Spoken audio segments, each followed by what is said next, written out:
Thank you for tuning into our podcast. We are coming to you from South Hadley, Massachusetts.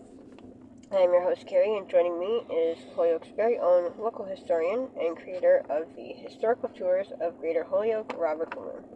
He offers both public and private tours, as well as presentations of the local canal systems, reservoirs, cemeteries, and churches, as well as various parks and streets in Holyoke, South Hadley, and Chicopee, Massachusetts. Now you actually lead these tours and give these presentations yourself, is that correct? Yes, and the next year of 2024 is the 150th anniversary of the Skinner family in Holyoke. Okay, and that's awesome. So today that's what you're going to be telling us about is the Skinner Mill, correct?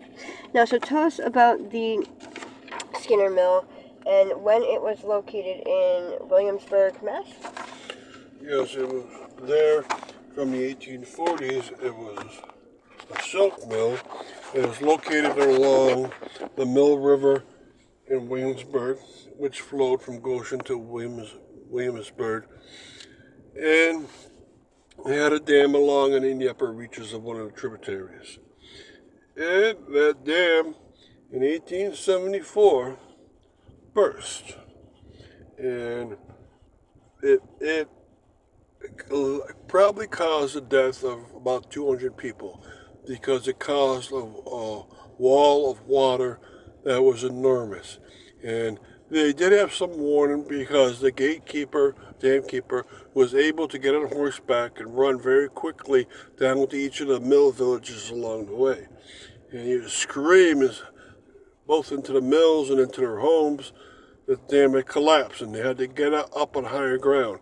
And these villages were such that they went very quickly up to high ground towards the northern or eastern edges. They couldn't get out, though. If they were in their mills in a place they could not get out easily, they probably would have gotten killed. Now, it happened over and over again from one village to the next. Now, this wonderful Skinner Mill was in a village of Williamsburg called Skinnerville. Basically, it's gone now. It's a small village between Lower Haydenville and the Upper Williamsburg Mills. It doesn't have much there anymore. It's totally wiped out. William Skinner decided that year he was going to move to Holyoke, and he not only moved his mill there and reconstructed everything, and he also moved his house there piece by piece and reconstructed that onto land that he bought from the Holyoke Water Power Company. Now, his mill was called the Unkelmunk Mill in Williamsburg because there was a tributary of the Mill River called the Unkelmunk, and he decided to keep that name. And when he came to Holyoke, he kept that name, Unkelmunk, but gradually he changed it into Skinner as his name got more popular, and he became the Skinner Mill with beautiful Skinner silk. Now, Holyoke prospered greatly since the Skinners moved here. So tell us about that family. Yes, the Skinner family was very large, had two sons and I believe four daughters that lived to adulthood. And William Skinner, yes, was able to contribute greatly to Holyoke. He became very rich again. He was already very rich, but lost everything, down to maybe 2 bales of silk left. But he had incredible knowledge in his head, and he used that to make a brand new mill that was even better and bigger, and develop his life again. And his two sons were able to go to college and develop skills that would help him alongside the father. When his father died in 1902, the two sons took over. William did most of the publicity, and Joseph did most of the executive work, plus he was a chemist. So this arrangement allowed the Skinner Mill to develop to greater and greater heights. And actually what happened, when the father died in 1902, he died that year, they planned a larger mill. And that mill was where the present-day Holyoke Heritage State Park is. It was the entire length of the mill from Appleton to the White Street. And the width of it was about 1/4 of the entire park. So it was a gigantic mill, the second largest silk mill in the entire world. And these brothers kept it going, and then the grandchildren of William Skinner kept it going, and so forth and so on. It made it to 1961 when he finally sold it off, 113 years after the Skinners had started into the silk business. So quickly before we continue with the rest of our interview, just to fill our listeners in, if you want to find out more information or sign up for any of his various tours, you can check out his website at holyokecanaltour.org. And there he has both videos of the various stops along each tour and also past and present photos of the historical sites throughout as well. And if you are interested in setting up a private tour, you can email him directly at bobcat4214 and they are perfect for fun and educational outdoor activities for the whole family or for your group parties, especially those special occasions and get-togethers. And they're also good just for getting outdoors for the day. So getting back to our interview, there are remnants of the Skinners' work around Holyoke. Tell us about them. Well, this was Sterryhurst, which is their home. It's been in Holyoke since the Skinners came in 1874. And they gave it over to the city of Holyoke as a gift in the 1950s. And that's great because you can go over there and see Skinner bridal gowns and Skinner silk. You can see the photographs of the family. And you can actually develop a fondness for all the great work they did. This family really took advantage of all the skills they had in the world.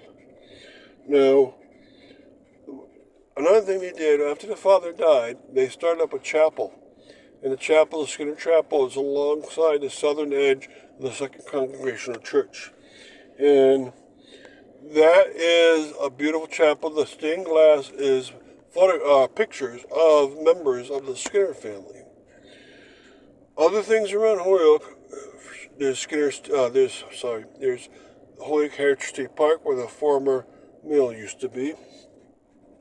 Also in South Hadley, there's the golf course that Joseph started, his beautiful Orchards home, in Skinner State Park on the top of Mount Holyoke.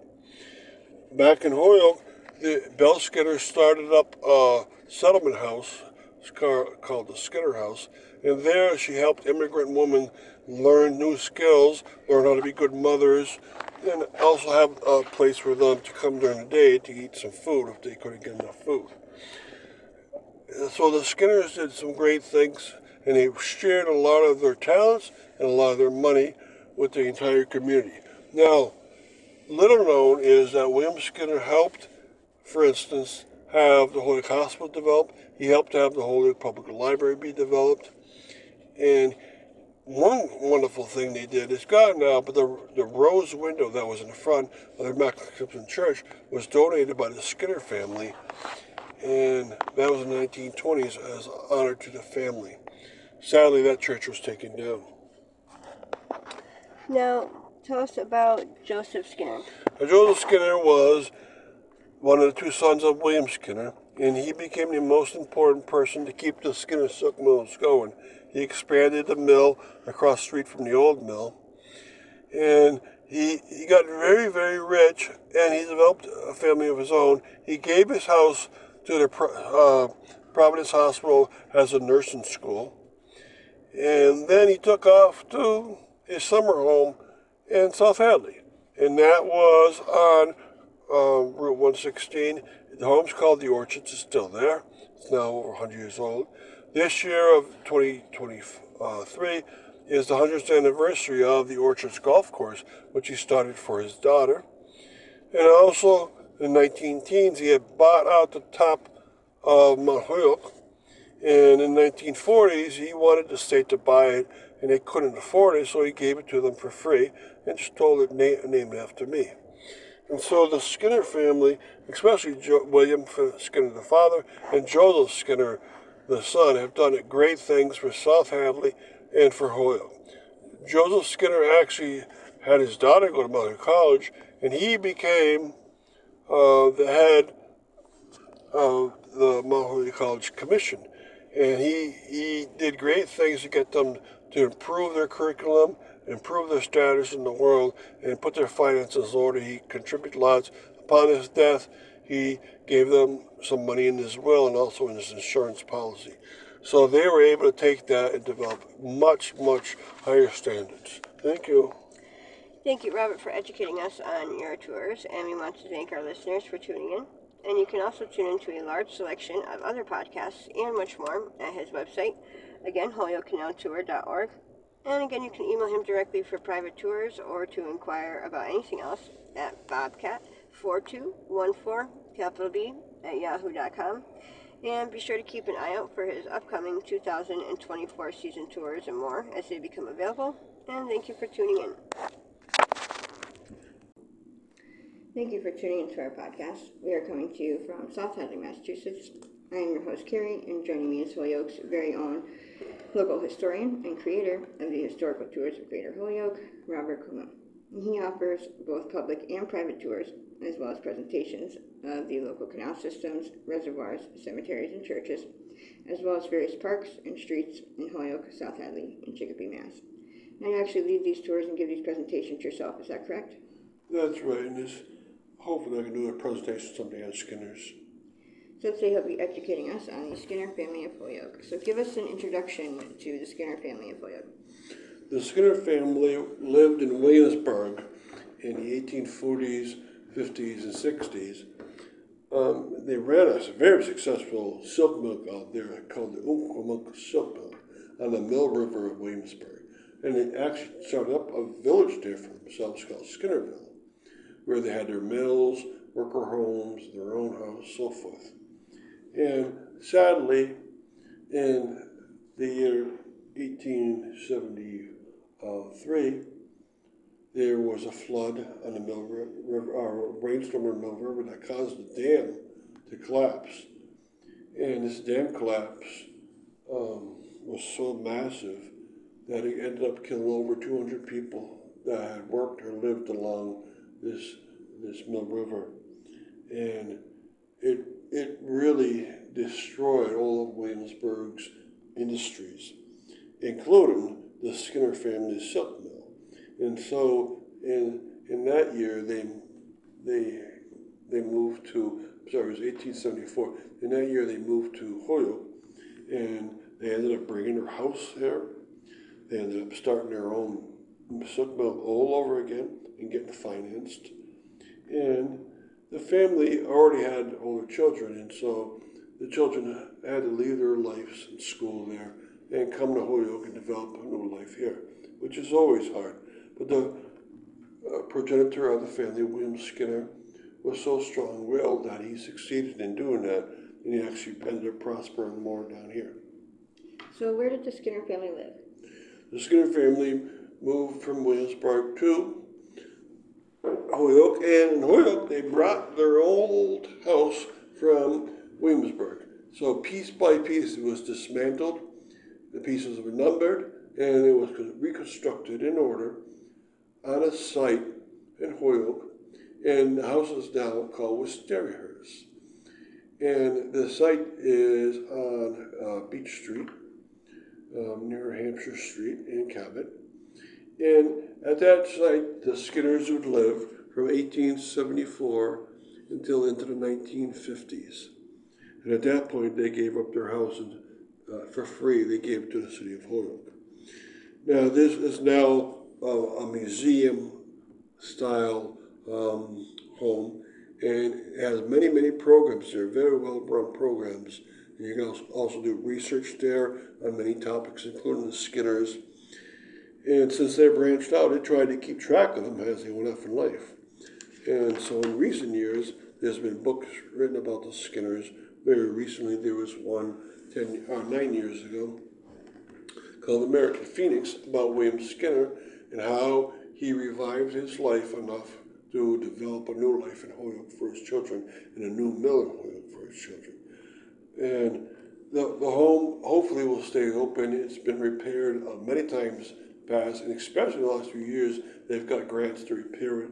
And it has a beautiful garden to it in the back. It's not the original style of garden, but it's a very nice garden. And the house is, for the most part, very well taken care of outside and inside. So it's quite well done, quite worth the visit. And so quickly, before we continue with the rest of the interview, just to fill our listeners in, if you want to find out more information or sign up for any of his various tours, you can check out his website at holyokecanaltour.org. And there he has both videos of the various stops along each tour, and also past and present photos of the historical sites throughout as well. And if you are interested in setting up a private tour, you can email him directly at bobcat4214, capital B, at yahoo.com. And they are perfect for fun and educational outdoor activities for the whole family or for your group parties, especially those special occasions and get-togethers. And they are also good just for getting outdoors for the day. So getting back to our interview, where were the mills of the Skinners? Okay, when they were in Williamsburg, their mill, of course, was in Skinnerville. It was very close to the Mill River because you had to use the power from that river. And when they moved to Holyoke, they put their first mill on Appleton Street, and it was towards the south of that street, and this also was between the first and second level canals. Now, mills, before there was electricity, had to be between canals or between a canal and a river. So the Skinners were between the first and second level canal. The water would come out of the first level canal into a turbine that they had in the bottom of the mill, and that turbine could spin belts and wheels and looms and machinery and so forth. And that allowed them to take raw silk and from that to generate it into thread quality silk, and then from that into finished products such as shirts, ties, wedding dresses, so forth. And original Skinner Mill products still exist in the world. They're very beautiful. Natural silk is very nice to touch. Now, that's not where they stayed after 1902 when William Skinner died. For his two sons made the mill much larger. And they took up a new location, this time above the first level canal. Because in 1902, when William Skinner died, electricity was now available on a fairly regular basis and at a decent price. And so they located their mill right above the first level canal between Appleton and Dwight Streets. It was so large that it took up the entire length of that block. It was an enormous mill. And from there it grew and grew some more. So the company ran it, and then one of the children of one of the daughters ended up taking over. It was a Kilbourne family. So the Skinners and the Kilbournes ran this mill. But by 1963, it was finally sold. So they stayed in Holyoke 90 years. And they had stayed in Williamsburg for about a little short of 30 years. And you could call them definitely silk magnates because they controlled the industry. They're probably the second biggest producer of silk in the world for most of the length of time. Now, the first mill in Holyoke was taken down only about 25 years ago. The second mill burned in 1980, except for a part towards the north, which is now still there, and it's used for the Children's Museum, and it's used for the Volleyball Hall of Fame in Holyoke. So a piece is still left. And they have other small buildings around. They have a storage site to the west of the Holyoke Police Station. So there's still bits and pieces of the family's work around. And what did each child do? Okay, the children were many in this family. Joseph Skinner went to Yale University. He majored in chemistry, and he figured out a way to get dye onto the silk to color it that in such a way that they can apply more different colors. Now you got to remember, every color is a different molecule, and not every molecule is going to adhere very well to silk. Some did, some didn't. A lot of silk in the past, they put black on it and it worked, but other colors didn't work so well. And so he found a series of mordants, and mordants are a third chemical compound put in between the dye and the silk that can hold to the silk very well and hold to the dye very well. So it's like a middle middle ingredient in the three. And he developed mordants for many different colors. So now silk could be had or colored in many different ways. And they took great advantage of that. And so the silk industry for them grew greater and greater and became more colorful and colorful.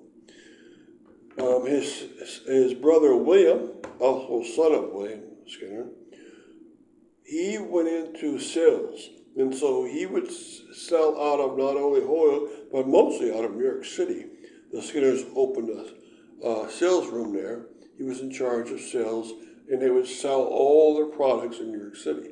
And silk was in great fashion at the beginning of the 1900s.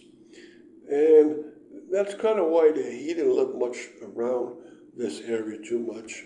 Now, the other parts of the family, there was a Bill Skinner, and Bill Skinner had gone off to Vassar College, and she was very much into charity. She had visited France a lot during World War One. She even visited a few times, and one of her favorite villages there during World War One had been heavily damaged by the Germans, and villagers were going to abandon it. But she decided to buy the whole village and then to reconstruct most of the village, including the church and the governmental buildings. And so that village is still sustained, still populated.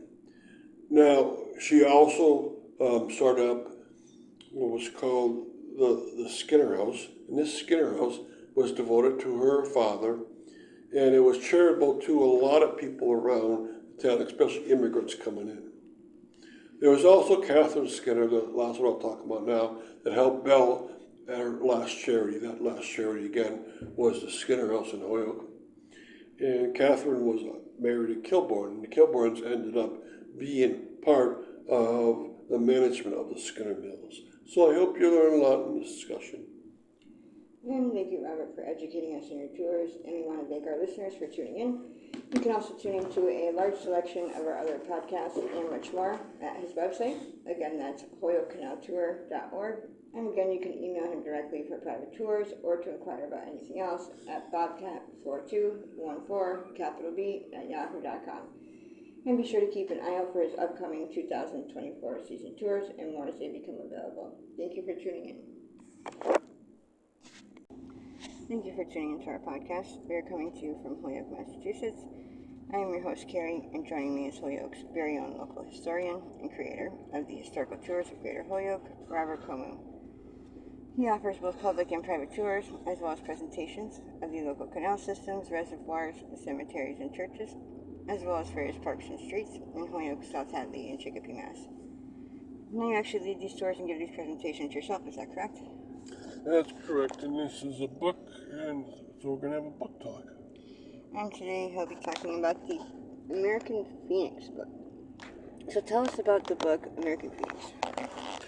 This is a book written in the year 2014 by Sarah Skinner Kilbourne.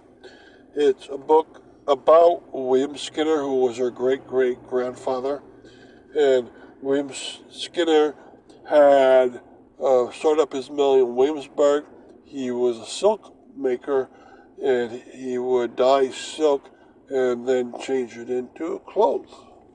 And he was very good at what he did. His mill was in the part of Williamsburg near the Mill River. And there, his mill was large enough to have the village name be called Skinnerville. Now we're going to talk about the strong points of this book along the way, and also talk about other books she should write, and things I wish she had written in this book. But it's a fine book to read. And it so happens that next year, year 2024, is the 150th anniversary of William Skinner's arrival in Holyoke, Massachusetts. And what had happened was the Mill River had been dammed, and in the year 1874, the dam on that Mill River had collapsed. And there was a dam keeper, and he noticed the dam was bulging out, and then he noticed it was water seeping through, and then it started collapsing.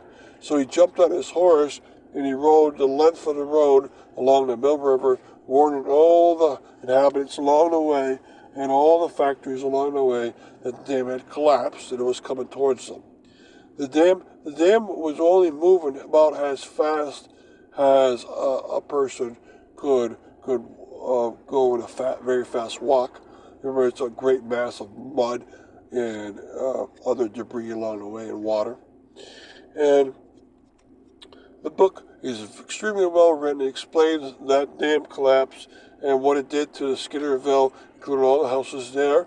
Wisteria, which was the Skinner house up there in the 1840s, was still up there, of course, in 1874 during the dam collapse, and it was the only one to survive. And it probably survived because it had two chimneys that pinned it to the ground. And the Skinner mill up there did collapse. It was called the Milk, making silk. People were inside doing their tasks, and when the person on horseback came by and warned the people, a lot of people could get out, but some couldn't, and they died. Now, other mills along the way and other houses along the way also had the same thing. Some people could get out and run to higher ground above the Mill River, but some couldn't and were trapped in the mill. And so by the end of the day, 200 people had died because this Mill River dam collapsed. And this was horrible. It left people, a lot of them had family. A family would have a person that had died in that dam collapse. They would not have a job, they would not have food, they would not have a house. And so William Skinner had to do his part, and that was he had to find a new place to go. And that place that he chose, and that also chose him, was Holyoke, Massachusetts, because it had a very strong canal system going. And they gave him a great deal. They gave him the land to build a new mill on, and they would give him the money, interest-free, for 5 years to build that mill. The mill was built up, basically finished in 4 months, and ready by the next year. It was a great production site. Also, he could bring his house down from Williamsburg, and the city gave him one city block, and he had his house rebuilt as it was up in Williamsburg in that location. It is still there. Now his mill number 1 is gone. His mill number 2 is mostly gone, so we can't see much anymore. But it's still honored by the house, and it's still honored by the piece of the mill still there, which is now the Volleyball Hall of Fame. And the whole park that he existed in, his mill number 1 is now a lawn of the computer center. His mill number 2 is now part of Heritage State Park. And what are the strong points of this book? Okay, the strong points of the book probably are anything to do with William Skinner himself. The dam collapse itself was taken up in another book that was written a few years before this book called In the Shadow of the Dam, and it was very well written. But this book is best when it starts on the life of William Skinner and stays with him, and it shows how much determination he has to succeed in life. It's called American Phoenix because he was English, but he came to America and he loved America very much. And Phoenix means a bird, basically a bird, but it's a symbol of something that you see, it was thought to be dead, but has been resurrected through the determination of that particular animal, person, or thing. So that's a phoenix. Now, the other strong points about this book are the first few years that he was in Holyoke, and it's a great read, even though it's about 300 pages long. I still love reading that book. And so quickly before we continue with the rest of our interview, just to fill our listeners in, if you want to find out more information or sign up for any of his various tours, you can check out his website at holyokecanaltour.org. And if you want to set up any private tours, you can email him directly at bobcat4214, capital B, at yahoo.com. And they are perfect for fun, educational, outdoor activities for the whole family, or for your group parties, especially those special occasions and get-togethers. And they are also good just for getting outdoors for the day. So getting back to our interview, what should be the next books in this series? I hope that Skinner Kilborn writes a trilogy about Holyoke and about the Skinner family. And so she has American Phoenix about William Skinner, the silk magnate. But I wish she writes one about his daughter, Belle Skinner, who started up a lot of things around Holyoke with her sisters. One of the things she did was the Skinner Coffee House, a house that helped young women that were immigrants develop a new life in Holyoke. And also she started up with her sister the Skinner Chapel. And then also kept the Wisterius going and started a music room there, expanded greatly the house itself to extend towards the carriage house. And also in France, she started up or bought up a village that was going to be abandoned after World War I, but she bought up the whole thing and resuscitated it to make it a new village. And all these things, I'm very proud of her. And she would make a great nonfiction work to complement her father. And also, after that, a trilogy, I think she should write about Joseph Skinner, the son of William Skinner, who took over the company with his brother William. And Joseph was the chemist of the family. He went to Yale University to study chemistry. And there, during his studies, he always kept in mind, how can I get this colored dye onto this silk?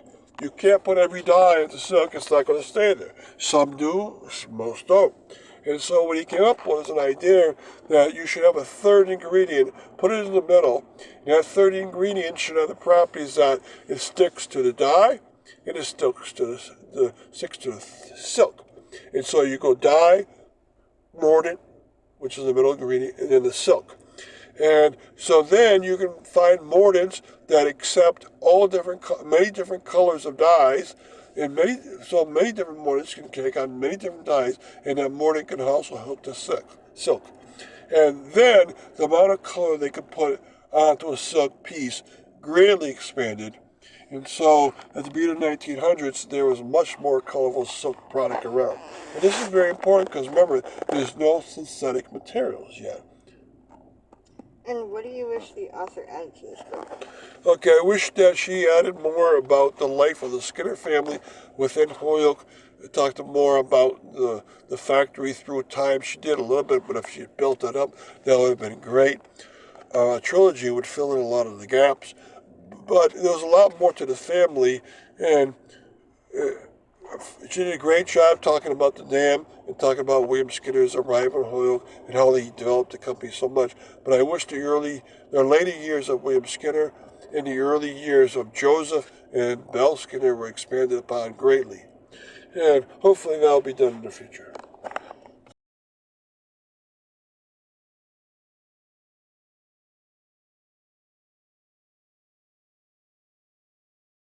And what are the stops on this multiple community trail? Okay, the stops at this point, and this is year 2023, I have 9 stops ready, and hopefully, maybe I can get a 10th stop, but who knows. And the stops, and they're not in particular order. You should go on what you want. Number 1 was Wisterius. Number 2, the Skinner Chapel, which is alongside the Congregational Church. Number 3 is Holyoke State Park, the location of the Skinner Mill. Number 4 is Skinner State Park in South Hadley, which is top of the Mount Holyoke, the mountain. Number 5 is Mount Holyoke College itself, which Joseph Skinner was the main trustee for that college and probably got it accelerated in the right direction.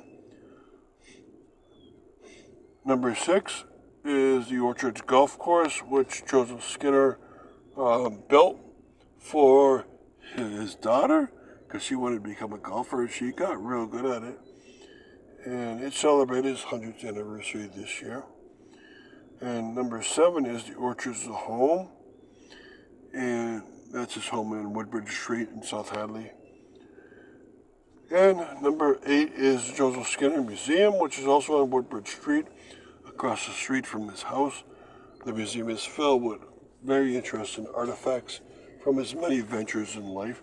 It also has in front of it I believe it's the Prescott School and then the New Salem Church. And then last at 9 is the Williamsburg Historic Society building in Williamsburg. And remember that he started his first mill in Williamsburg. His village, Skinnerville, is basically gone, but Williamsburg honors the whole town's history. And if there's any others, I'll build up on that on my webpage. So quickly before we continue with the rest of the interview, just to fill our listeners in, if you want to find out more information or want to sign up for any of his various tours, you can check out his website at holyokecanaltour.org, and there he has both videos of the various stops along each tour and also past and present photos of the historical sites throughout as well.